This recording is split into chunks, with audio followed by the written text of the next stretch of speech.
Hi everyone, JaLingo's word of the week is Licky. This term is used to describe a greedy individual that never passes on food.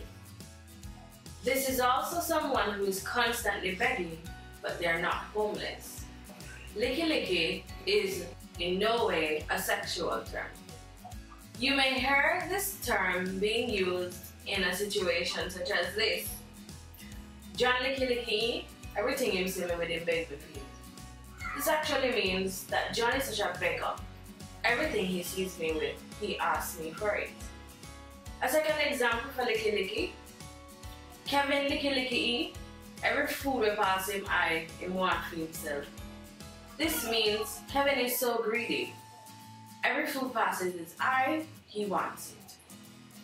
Related words are greedy and crib.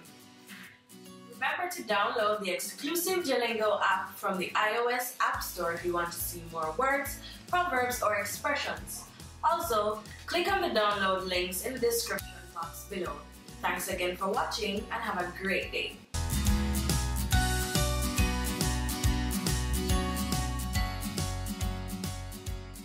Hi everyone, JaLingo's word of the week is Licky.